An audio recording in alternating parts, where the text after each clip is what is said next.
Dobrý den. Já jsem Aneta Matoušková z Gymnázia Zikmunda Wintra v Rakovníku a ráda bych vám představila mou práci na téma konstrukce mixážního pultu a jeho využití. Proč jsem si toto téma vybrala? Ve svém volném čase se ráda a aktivně věnuji hudbě, hraji ve dvou kapelách při základní umělecké škole v Rakovníku a proto jsem se chtěla s tématem mixážního pultu a s touto problematikou více seznámit.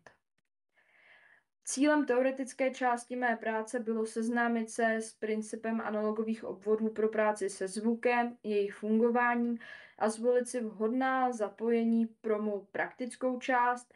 Jejímž cílem bylo sestavit moduly mixážního pultu, tyto moduly otestovat a měřením ověřit, zda fungují dle předpokladu.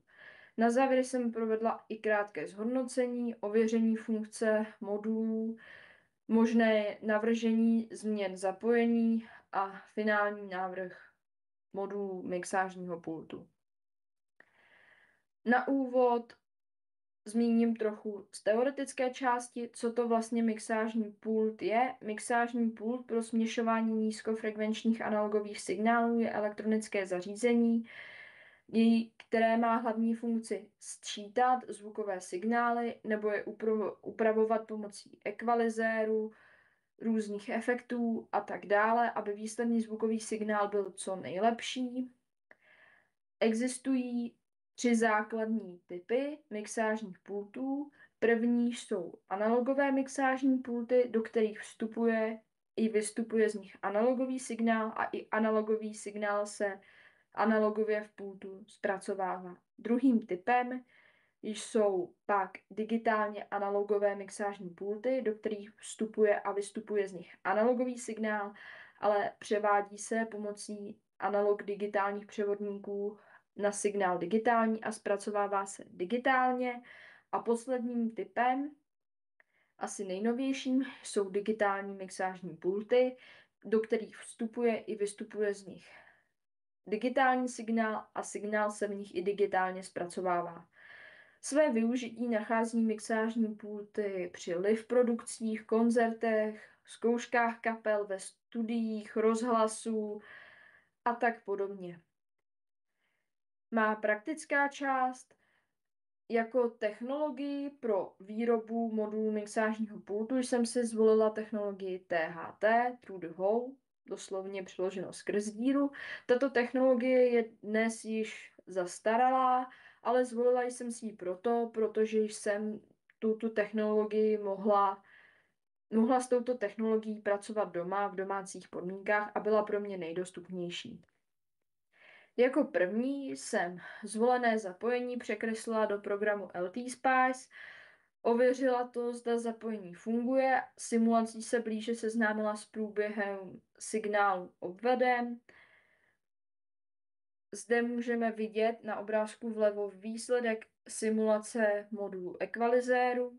Jedná se o frekvenční rozmítání frekvencí od 10 Hz do 20 kHz.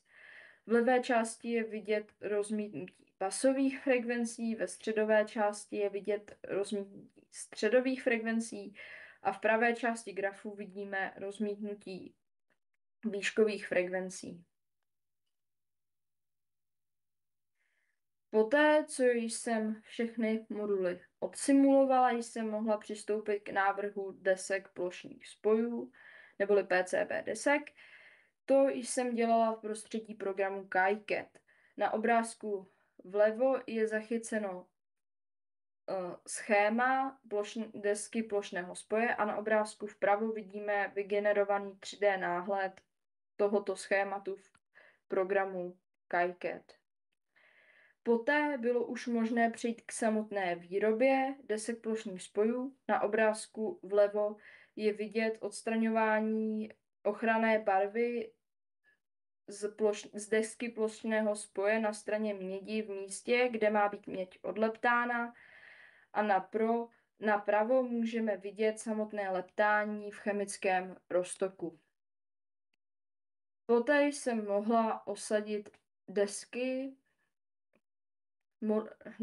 plošních spojů modulů mixážního pultu a posléze tyto desky i měřit. Na tomto slajdu je vidět zapojení modulu ekvalizéru, na obrázku vlevo ze strany součástek, na obrázku vpravo ze strany mědi. Posléze jsem přistoupila k oživení a měření těchto modulů. Zde můžeme vidět měření ekvalizéru pro frekvenci 1 kHz, kdy do ekvalizéru vstupují dvě frekvence, jedna středová a jedna basová. Středová frekvence je zesílená, zatímco basová je utlumena. Toto odpovídá i nastavení ekvalizéru. Zde uvedu výsledky měření pro modulu ekvalizéru. Vlevo vidíte tabulku, kde je vždy naměřená frekvence a pak maximální naměřená amplituda a minimální naměřená amplituda pro středový, výškový a basový potenciometr. Na obrázku vpravo pak je vidět graf pro frekvenci 75 Hz, což je basová frekvence, a můžeme vidět, že zatímco u středového a výškového potenciometru se amplituda téměř nezměnila při minimálním i maximálním nastavení, tak u basového potenciometru je rozdíl amplitud velký, tudíž tento potenciometr nejvíce zesiluje nebo zeslabuje tuto frekvenci. Obdobně je to zde potom vlevo u grafů pro frekvenci 1500 Hz, která je středová, a vidíme, že největší rozdíl amplitud jsem naměřila pro středový potenciometr, tudíž tento potenciometr tuto frekvenci ovlivňuje nejvíce, což odpovídá očekávání. Na obrázku vpravo je pak vidět graf pro frekvenci 10 kHz, 10 000 Hz, kde je vidět, že nejvíc tuto frekvenci ovlivňuje výškový potenciometr, kde je rozdíl amplitud mezi minimální a maximální naměřenou hodnotou největší. Co říci závěrem? Cíl mé práce se mi povedlo splnit. Podařilo se mi sestrojit moduly mixážního pultu, ze kterých by bylo možné jednoduchý analogový mixážní pult sestavit. Měřením jsem ověřila, zda tyto moduly fungují, a navrhla příslušné změny, pokud jsem nalezla nedostatky. Získala jsem mnoho poznatků a zkušeností, jako například zkušenosti se simulováním obvodů, navrhováním plošných desek a osvojila jsem si i samotný proces výroby desek plošných spojů. Možné využití mé práce může být takové, že někdo navrhne moduly desek plošných spojů pomocí technologie SMT, která je moderní, a nebo sestaví samotný jednoduchý mixážní pult. A to by bylo všechno a děkuji za pozornost.